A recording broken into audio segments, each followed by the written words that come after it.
this 4-part series, get an inside look on the making of one of the most anticipated titles in gaming history. This is Inside Assassin's Creed 3. Ever since Europeans arrived in North America, they had been involved in shipping goods back and forth across the Atlantic Ocean. In order to make this economic system work, the British tried to control the goods that are going to the colonies. And it was those goods coming back and forth which made a few places on eastern North America important. Whether it's the Boston Tea Party or the Boston Massacre. Fire! We have these big historical events that we can situate our game around.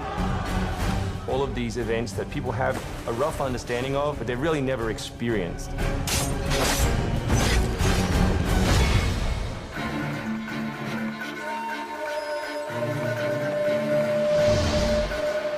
We had to go back and get our historian to find us accurate maps from the era of what Boston and New York looked like. These are actual replicas of the cities. If you're familiar with those cities, you should have that sort of eerie feeling of finding familiar sights. We really wanted to push the animations and just make it look like it's a real living world. As you walk through the crowd, you'll also see animals in the streets. They'd have a pig, they'd just clip his ear in a certain way, and they'd let him go in the street. And then he'd eat garbage, and then when it was time to eat the pig, you'd go and find your pig, and you'd slaughter it and eat your pig. We've got a lot of new ingredients that just bring a new, fresh feeling to the gameplay inside of the cities.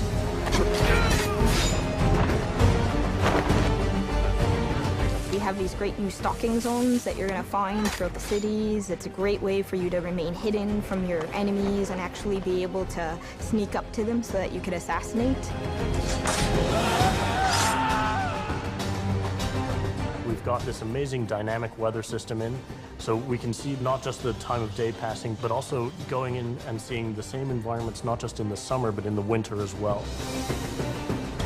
Even though it's a much more condensed area in the city, you actually have to be more careful. There will be carts moving past, so as you're running along the buildings, escaping some snipers, you'll be able to just dive off into a hay cart that's driving past. You'll be able to jump out of that, free run quickly through the streets, through a building, and jump out the other side. See people inside freaking out as you run past through their kitchen.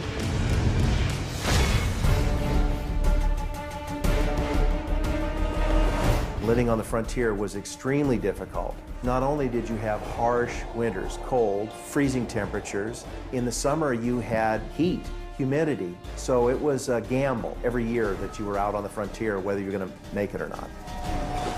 For AC3, the biggest difference was just having access to the frontier. So this huge wilderness area that you can sort of explore at your own pace. It's a forest, the navigation in a very new environment, in a very organic environment as well. In the frontier, you'll be able to navigate through deep snow, but also snow does impact your gameplay. It will slow down you as well as your enemies. Once we decided that we were going to build the frontier, we realized obviously we need to populate that area. So animals became a very big deal. We have over 24 different species of animals in the game. There's an entire hunting loop that you can engage in. Whenever you're building elements such as animals, you're halfway trying to be real and halfway trying to fulfill that fantasy of what people expect.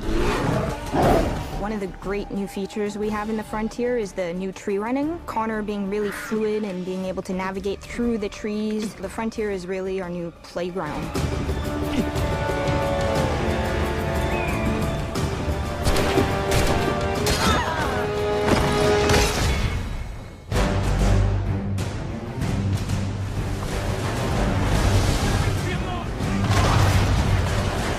This war at sea was truly a global war and involved not only the British, but the French and the Spanish and the Dutch.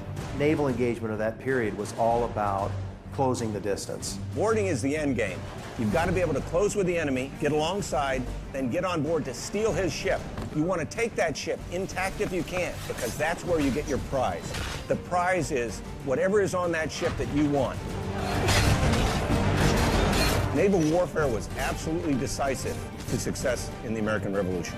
Commerce comes by sea, at the same time invaders come by sea. You control the sea and you control the conflict. It's a huge part of the historical period. The revolution is won pretty much at Yorktown by a blockade of ships. You know, we can't ignore this part of the history. This is critical. this is something that we have to do. We started a whole team up just to specifically focus on the naval experience. Naval combat has been a huge challenge. The technology of the wind, the water simulation has been a massive undertaking for the team. Initially, we didn't even think it was feasible because it's a big moving structure. It's a full simulation on high seas where Connor is controlling a ship, he's controlling a crew as well, so he's kind of the master and commander on the ship. Very exciting. I mean, you are on a moving vessel that is very much part of the sea itself. This is something that we wanted to engage in and build for the game. That was a huge challenge that we set ourselves and actually turned out pretty good.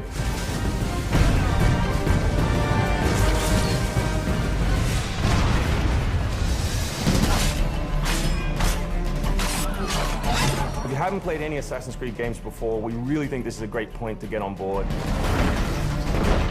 It is a new story, it is a new character. This team is full of people who love making Assassin's Creed, who are delivering just an astoundingly polished and fun experience.